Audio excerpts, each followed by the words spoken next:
जैसे माताएं, एक माताएं दूसरी माताओं को कथा सुनाती है, कहानी सुनाती है, कहते हैं ना ओंकारी का मतलब हाँ तुम्हारी समझ में आ रही है। और ओंकारी निकल गई तो मन भाग जाता है। आप एक सेकंड के लिए चूक गए तो बस आप कथा से दूर हो जाते हो। ओंकारी भरने का मतलब है जैसे आप बार बार कहते रहे तो मतलब पूरी कथा आपके अंदर प्रवेश कर रही है। हम सुनते तो टन भर है, ग्रहण हम कण भर भी नहीं कर पाते हैं।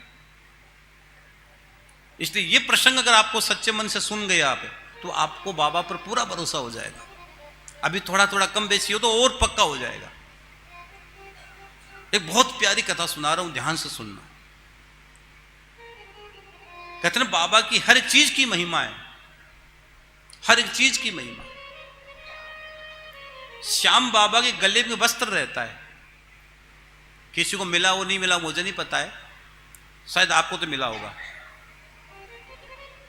श्याम बाबा गले में वस्त्र रहता है, उस वस्त्र को कहते हैं बसंती वस्त्र। क्या बोलते हैं? आप तो इतने लोग गए नहीं खाटू, तो आपको क्या पता क्या है।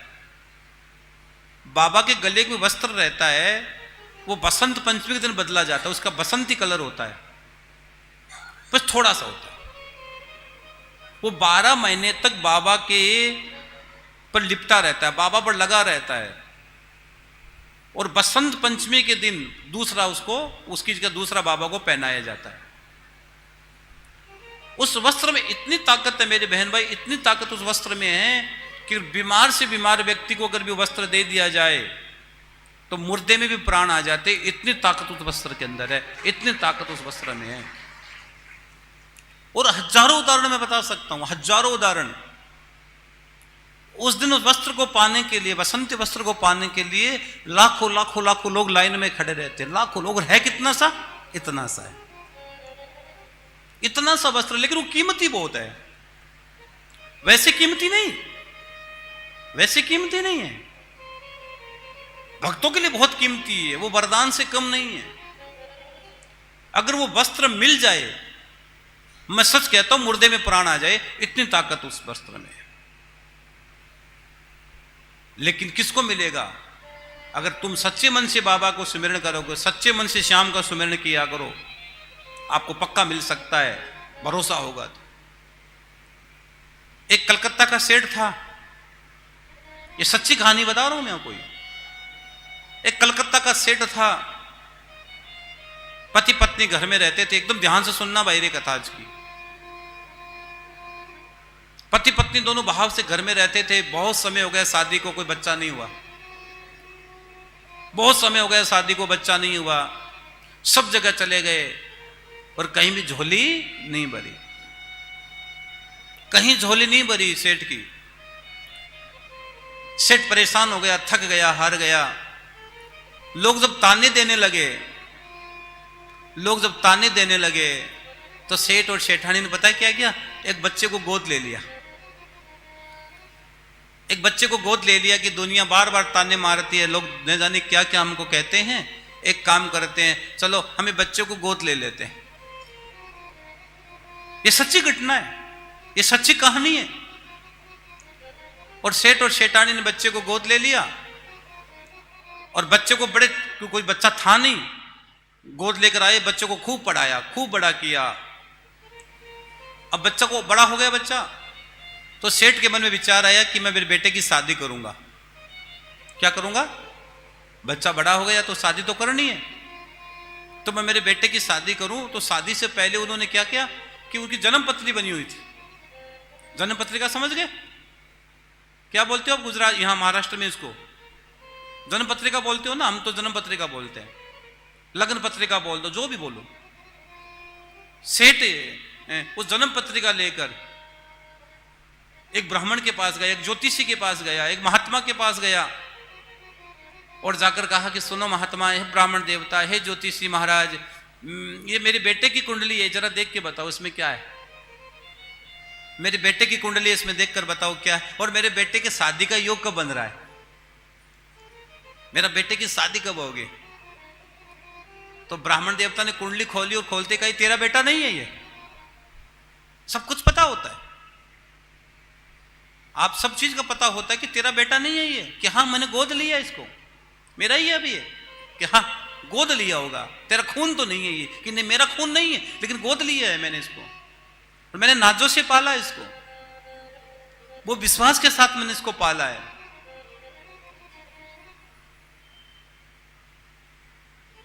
पंडित जी ने पूरी पत्रिका देखी, पूरा गुणा भाग किया और गुणा भाग करने के बाद सेठ से क्या कहा पता है कि सेठ इसकी शादी मत करना। ये पहले तो बेटा नहीं हुआ, बेटे को गोद लिया और गोद लेने के बाद भी जब बच्चे की शादी का समय आया तो पंडित जी ने क्या कह दिया, सेठ इसकी शादी मत करना। सेठ ने कहा क्यों नहीं करूं, शादी का समय हो गया, बच्चा बड़ा हो गया, शादी तो करूंगा मैं। तो सेठ ने पता है क्या कहा कि मैं शादी करूंगा तो ब्राह्मण देवता ने कहा, ज्योतिष ने कह दिया कि तेरा बेटा कुछ समय के बाद भगवान को प्यारा हो जाएगा, इसकी उम्र बहुत कम है तो इसकी शादी मत करना, शादी करते कुछ समय के बाद चला जाएगा, भगवान को प्यारा हो जाएगा, इसकी शादी मत करना, इसकी उम्र बहुत थोड़ी है, इसकी सांसें थोड़ी बची है अब। उसने कहा पंडित जी फिर कोई गुणा भाग में गलती हो गई होगी, ऐसा थोड़ी हो सकता है, एक बाप को यह कह दिया जाए तेरा बेटा मर जाएगा, उस बाप में क्या बीती हो, वो बेटा था नहीं, गोद लिया बेटा, बड़े नाजों से उसको पाला और कहा कि तेरा बेटा मर जाएगा। उसने कहा पंडित जी कोई हो सकता गणित में गुणा भाग में गलती हो गई होगी, एक बार वापस देखो ना महाराज। तो पंडित जी ने फिर गुणा भाग किया, सब कुछ देखा पंडित जी ने, लेकिन कहा सुन सेठ मैं कुछ नहीं कर सकता, तेरा बेटा कुछ दिनों का मेहमान है, तेरा बेटा कुछ दिन के बाद भगवान को प्यारा हो जाएगा, अगर ज्योतिषी गणित सही है तो। अब पिताजी वहां से उठा नहीं गया, उसने सोचा मैं घर जाकर कैसे बताऊंगा अपनी धर्म पत्नी को कि अपना बेटा थोड़ी देर बाद भगवान को प्यारा हो जाएगा। बड़े बेमन से घर आया वो, बड़ा उत्साह से गया था, पंडित जी को कुंडली दिखाऊंगा, मेरे बेटे के बारे में पूछूंगा, लेकिन पंडित जी की बातें सुनकर वो एकदम हसप्रद हो गया। अब वो क्या करे बेचारा, बाप तो बाप होता है। एक बात बोलूं, मां बोल देती है, बाप बोलता नहीं है, बस फर्क इतना ही है। मां बोल देती है, बाप बोलता नहीं है। लोग कहते बाप बड़े वो होते हैं, क्या बोलते हैं, पत नहीं, बाप बोल नहीं पाता है, मां बोल के कह देती है, फर्क इतना सही हो, कोई फर्क नहीं है। वो बड़े बेमेना घर, बड़ा तड़पता, आंखों में आंसू लेकर घर आया। उसकी धर्मपत्नी ने दरवाजा खोला और सेठ को देखा कि सेठ का पूरा चेहरा उतरा पड़ा है, आंखों में थोड़े थोड़े आंसू भी है। सो सेठानी ने पूछा, उसकी धर्मपत्नी ने पूछा क्या बात हो गई। बड़े चाव से कुंडली लेकर गए थे अपने बेटे की, बड़े मन से कुंडली लेकर गए थे बेटे की और लौट कर आ गए यूं ही, बताओ ना क्या बात है, आपकी आंखों में आंसू क्यों है। उसने कहा कुछ नहीं है, तुम कि नहीं सच बताओ, मैं आपकी धर्मपत्नी हूं।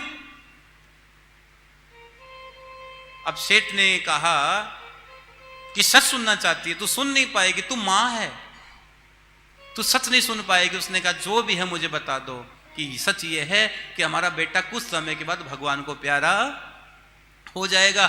ये ब्राह्मण देवता ने कहा है, ये ज्योतिषी ने कहा है। ये सुना मां ने तो मां वहीं बेहोश हो गई कि मेरा बेटा मर जाएगा ना, और कहती है भगवान मेरी जगह, बेटे की जगह मुझे ले जा, लेकिन मेरा बेटे की शादी करूंगी, बड़े चाव से शादी करूंगी।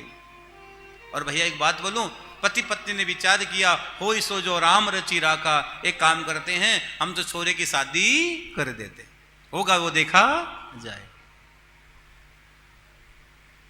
अब भैया पति पत्नी ने, सेठ और सेठानी ने मिलकर क्या कर दिया, उस बच्चे की शादी कर दी। शादी बड़े धूमधाम से की सेठ ने, पैसा खूब था, खूब पैसा था, बड़े धूमधाम से शादी की, लेकिन उस बेटे को नहीं बताया, उस बेटे को नहीं बताया। और मन ही मन घुट रहे थे पति पत्नी दोनों की, कब क्या हो जाए, कब क्या हो जाए। और एक दिन वो समय आ गया, ज्योतिष के जो आंकड़े थे, ज्योतिष की जो गणना थी, वो पूरा का पूरा समय आ गया। और अचानक बच्चे के पेट में दर्द उठा।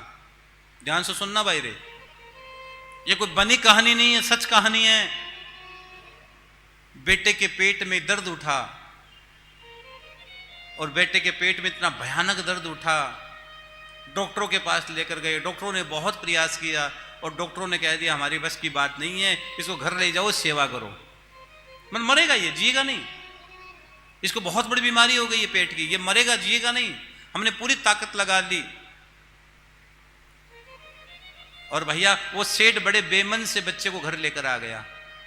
उसको पंडित जी की हर बात याद आ रही है, ये पंडित जी ने कहा था कि शादी मत करना, मैंने बेटे की शादी कर दी, अब एक के साथ दो दो जिंदगियां बर्बाद होगी। वो अपने आप को गुनाहगार मानने लगा, सेठ सेठानी क्या करे। और भैया कथा में लिखा गया है, बेटा थोड़ी सी सांसें बची थी मान लो, बस वो जाना ही जाना था। और सेठ रो रहा था, कोई श्याम प्रेमी मिल गया, कहते ना हारे का सहारा बाबा श्याम हमारा। सेठ रो रहा था कि मेरा बेटा घर में अंतिम सांसें गिन रहा है, उसकी पत्नी रो रही है, उसकी मां रो रही है। सेठ को कोई श्याम प्रेमी मिल गया और सेठ से कहा, सेठ क्यों रोते हो? सेठ जी क्या बात है, क्यों रो रहे हो? कि रोना तो इस बात का है कि मेरा बेटा अंतिम सांसें गिन रहा है। कि एक काम बताऊं, तुम सब जगह से हार गए तो हारे का सहारा बाबा श्याम हमारा। तुम खाटू चले जाओ और तेरे बेटे को सांसें मिल जाएगी वहां से। उसने कहा, ऐसा मैंने कोई दरबार नहीं छोड़ा, ऐसा मैंने कोई दर नहीं छोड़ा जहां मैं न गया हूं, ऐसे मैंने कोई मन्नत नहीं छोड़ी होगी जहां से मैंने नहीं मांगी होगी, ऐसी कोई जगह नहीं छोड़ी होगी जहां मैंने झोली नहीं फैलाई होगी। उसने कहा, सेठ सुनो सेठ, तू खाटू चला जा और अगर श्याम बाबा का जो वस्त्र है तुझे मिल जाए, जो बसंती वस्त्र की बात मैं कर रहा था, अगर बाबा श्याम का अगर तुझे वो बसंती वस्त्र मिल जाए, वो आकर तू तेरे बेटे के पास रख देना, या बेटे के शरीर से बांध देना, या तकिए के नीचे रख देना, तेरे बेटे में प्राण आ जाएंगे, ये गारंटी मेरी है, मुझे श्याम के नाम पर भरोसा है। अब भाई उसने सोचा, मुझे कौन वस्त्र देगा, कौन मुझे वस्त्र देगा। और एकदम सब जगह से वो थक गया, और कभी खाटू गया भी नहीं, वो कभी खाटू नहीं गया। तो उसने कहा कि श्याम भक्त ने कहा, श्याम प्रेमी ने कह दिया, जाओ तुम खाटू चले जाओ और श्याम की चौखट पर चले जाओ और बाबा से उन्हें बेटे की दीर्घायु की कामना करना। बाबा मेरा बेटा आपका ही तो बेटा है, मेरा थोड़ी है वो। और बाबा से प्रार्थना करना और सच्चे हृदय से श्याम का सुमिरन किया करो, सच्चे मन से बाबा को जाकर कहना तुझे वस्त्र मिल जाएगा, सच्चे मन से जाओगे तो। अब भैया आदमी क्या करे। और सेठ बड़े चाव से, बड़े भाव से, श्रद्धा से, किसी ने मेरे से पूछा कि महाराज जी सबसे ज्यादा प्रार्थना कहां होती है?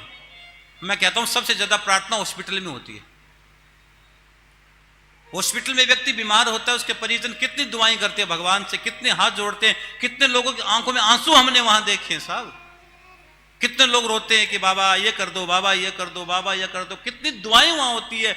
वहां जहां जगह मैंने लोगों को माथा रगड़ते हुए देखा है। क्या बात करते हो। सेठ बड़े भाव से बाबा का भाव करते करते करते करते का सेठ तू चला जा और सुन, जिसकी नैया श्याम भरोसे डोल सकती है लेकिन डूब नहीं सकती है। तू जय श्री श्याम जय श्री श्याम जय श्री श्याम कहता कहता खाटू चला जा और विश्वास मानिएगा, तू जा तो रोता रोता रहा है लेकिन दरबार से हंसता हंसता तू वापस आएगा, हंसता हंसता तू वापस आएगा। ये दरबार की निराली महिमा है। अब भैया एक बात बोलूं, जब तक भरोसा कैसे हो जाए। हम लोग बोलते खाटू वाला, लेकिन तुम लोग गए नहीं, तुम्हें क्या पता खाटू वाला क्या है। जब तुम जाओगे बाबा के बारे में सुनोगे तब पता लगेगा। लोग तो लाखों लोग लाइन में खड़े देने के लिए लाइन में लगे हैं कि बाबा ये मेरा ले लो, ये मेरा ले लो। वो बाबा है, दानी है वो तो, लेकिन शीश का दानी होकर चुपचाप बैठा है। और वो बाबा से कहता है, सेठ हे बाबा, हे सुनो। बाबा को प्रणाम करते करते निकला अपने घर से। और आपसे भी मैं कहता हूं, घर से जब निकलो तो भगवान का नाम लेकर निकला करो, वापस तुम सही सलामत घर आ जाओगे। अपने इष्ट का नाम लेकर, गुरु गोविंद का नाम लेकर घर से निकला करो, तुम सही सलामत घर लौट आओगे। घर से निकलते समय जय श्री कृष्ण जय श्री कृष्ण जय श्री कृष्ण जय श्री कृष्ण जय श्री कृष्ण कह के निकला करो। घर से निकलते समय जय श्री श्याम जय श्री श्याम जय श्री श्याम जय श्री श्याम जय श्री श्याम 5 बार कह के निकला करो। क्यों, शरीर कितने तत्वों से बना है? कितने तत्वों से बना शरीर? 5 तत्वों से शरीर बना है। 5 बार जय श्री कृष्ण राधे राधे राधे राधे राधे राधा राधा राधा कहकर निकला करो। 5 तत्व में शरीर मिला है, 5 तत्व अंत में कहाँ जाएंगे, उसे परम तत्व में जाएंगे। इस 5 तत्व की रक्षा कौन करेगा? जिसका नाम लेकर तुम घर से निकले हो वही 5 तत्व की तुम्हारी रक्षा करेगा। ये पिंड है, ये ब्रह्मांड ही पिंड ही ब्रह्म है। इसलिए वो सेठ कहता है, बाबा सुनो, बाबा को विश्वास के साथ, आप लोग इतने लोग आए हो, आप विश्वास लेकर आए हो, और मैं कहता हूं श्याम आपका विश्वास टूटने नहीं देगा, श्याम आपका विश्वास नहीं टूटने देगा। विश्वास बहुत बड़ी ताकत होती है, बहुत बड़ी ताकत होती है। कहते हैं विश्वास है तो सहारा मिलेगा। जिसकी नैया श्याम भरोसे, सच्चे मन से बाबा को रिझाया करो। सेठ बोलता बाबा के दरबार में आकर, घर से चला है, जिसकी नैया श्याम भरोसे,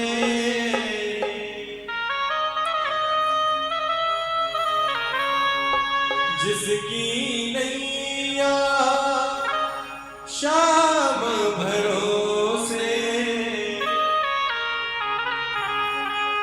डोल भले सकती है नैया, डूब नहीं सकती है, डूब नहीं सकती है। जिसकी नैया श्याम भरोसे, जिसकी नैया श्याम भरोसे, डोल भले सकती है नैया, डूब नहीं सकती है, डूब नहीं सकती है।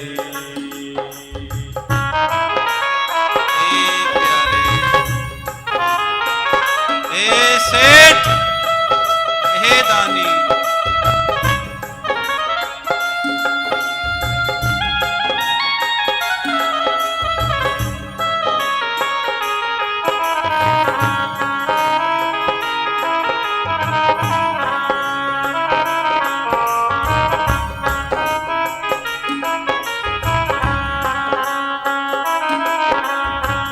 मत घबराना तू, संकट आएंगे,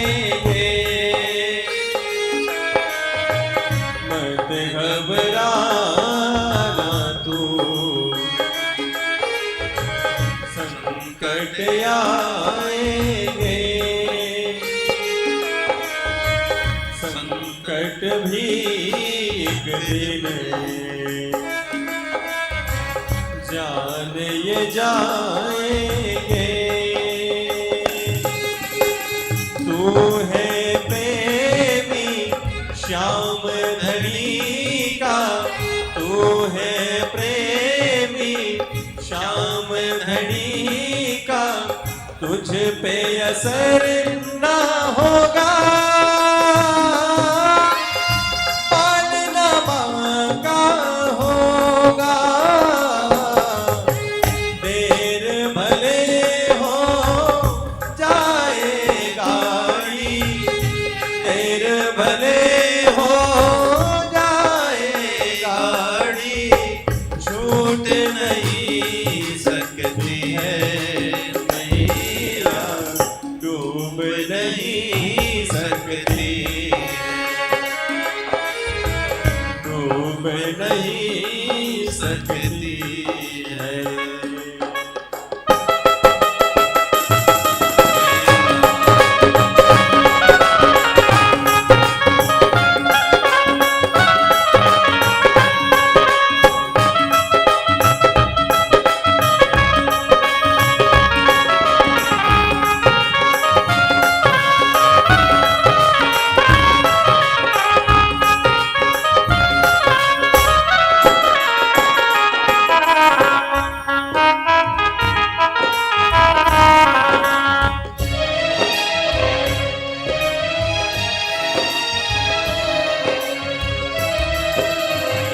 मत घबराना तू,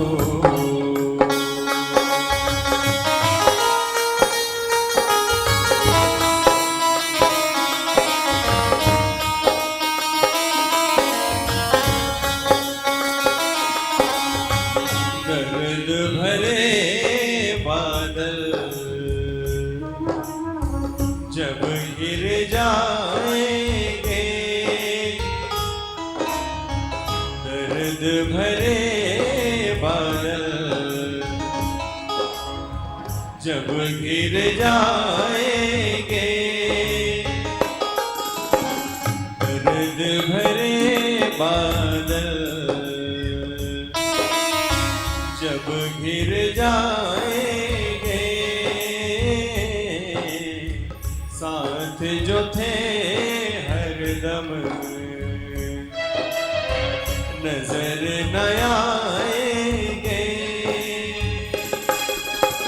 उन घड़ियों में आटो वाला, उन घड़ियों में आटो वाला लीले चढ़ जाएगा, पल में वो आएगा। भरी सभा में उनकी इज्जत, भरी सभा में उनकी इज्जत लूट नहीं सकती है नैया, डूब नहीं सकती है, डूब नहीं सकती है। ए सेठ,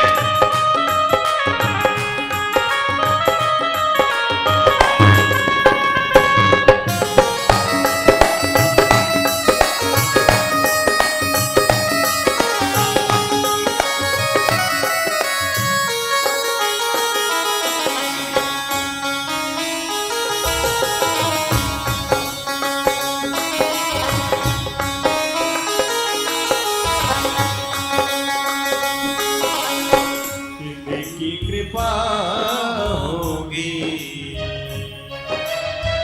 जीवन महकेगा,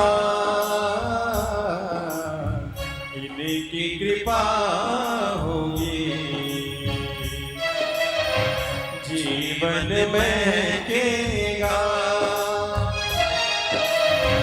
सोना घर तेरा एक दिन चमकेगा,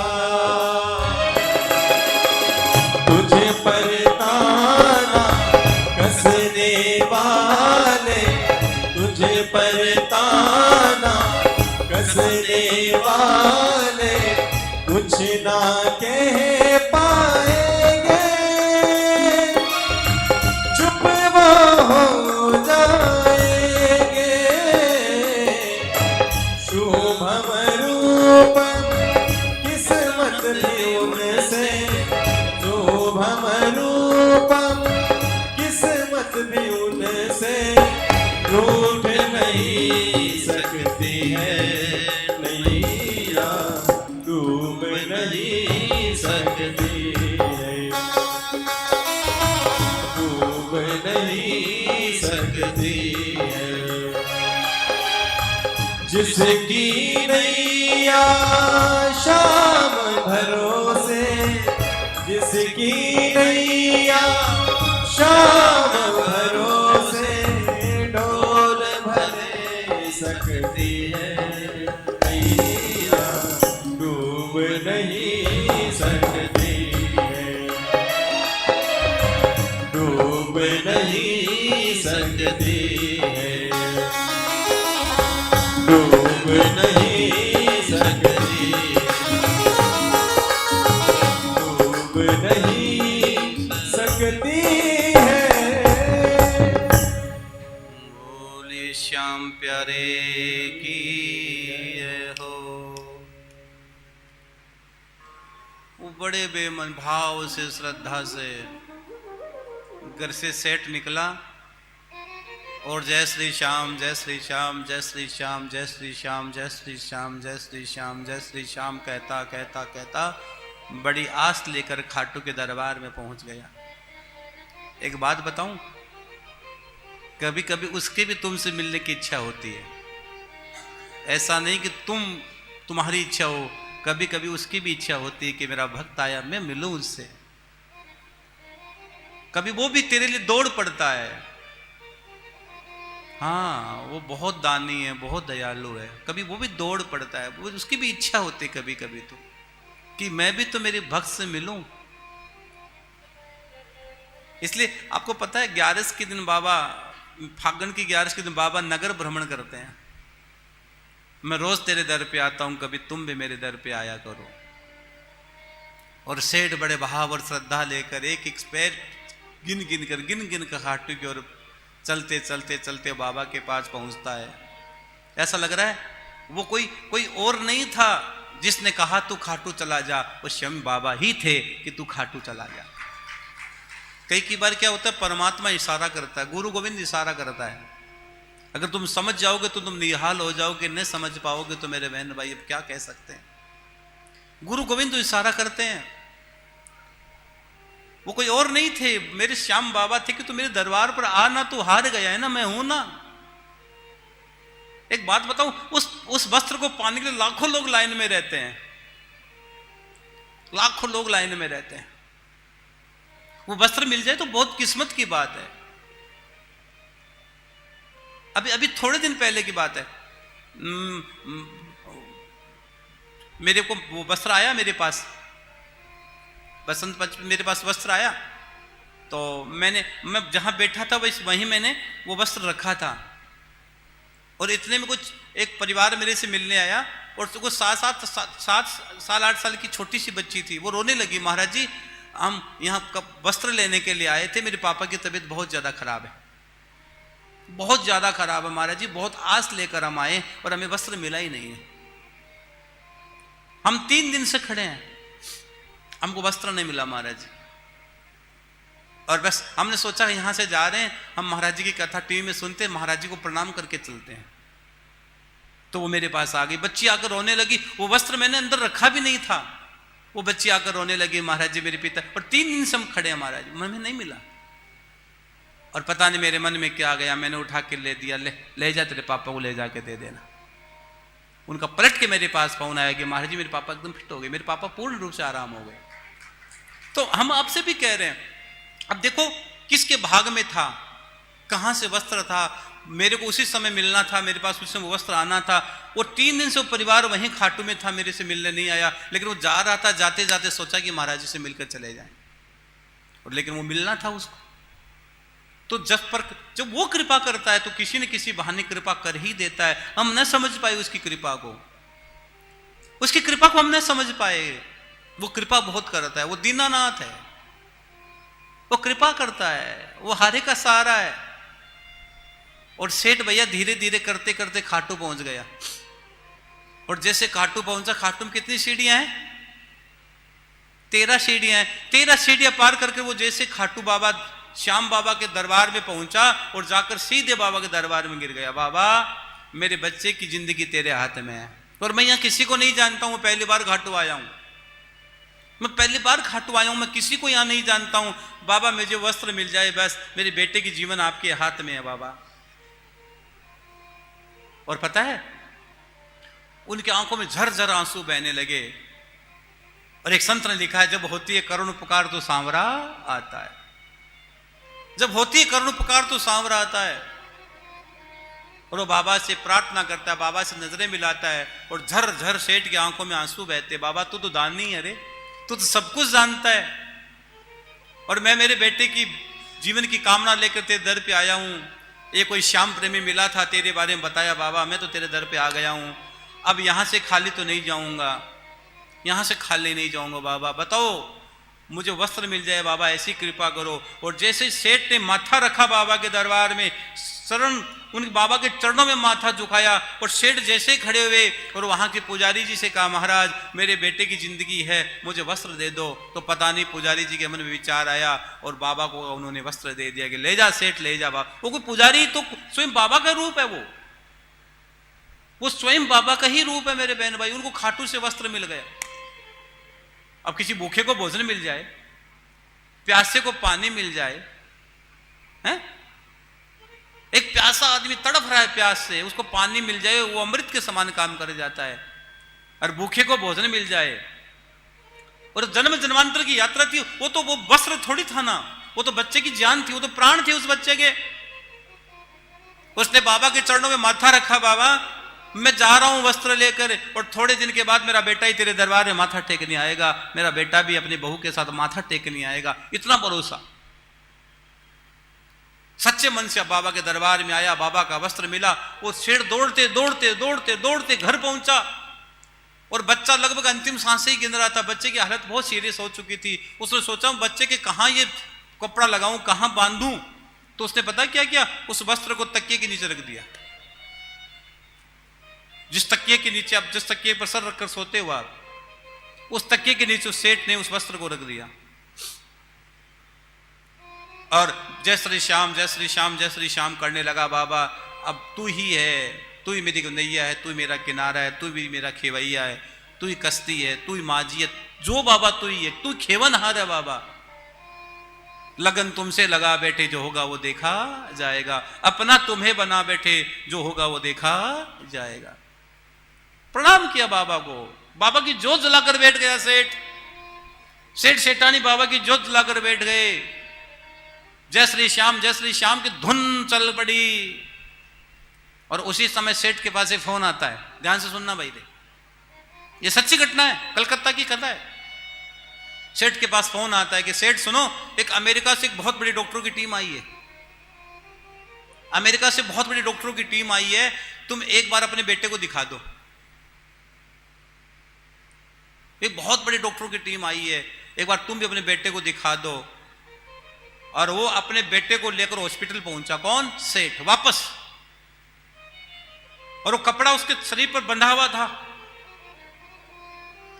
और जब सेठ उनको लेकर पहुंचा तो डॉक्टरों ने कहा इसका ऑपरेशन होगा, इसका ऑपरेशन होगा, हम ऑपरेशन करते हैं, हम प्रयास करते हैं। और डॉक्टर भी अंत में क्या कहते हैं? ऑपरेशन करते हैं तब क्या बोलते हैं?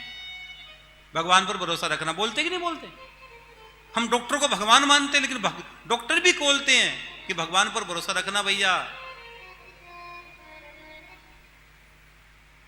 अब अंदर आईसीयू के अंदर उसका ऑपरेशन होने लगा, बच्चे का, सेठ के बच्चे का। और सेठ और सेठानी बाहर बैठे हैं हॉस्पिटल के बाहर, आईसीयू वार्ड के बाहर बैठे। जिसका ऑपरेशन हो रहा है उसको तो बच्चे को क्या पता लगता है, लेकिन जो घर के बाहर लोग बैठते थे उनकी धड़कन बढ़ती है, उनकी धड़कनें बढ़ती है।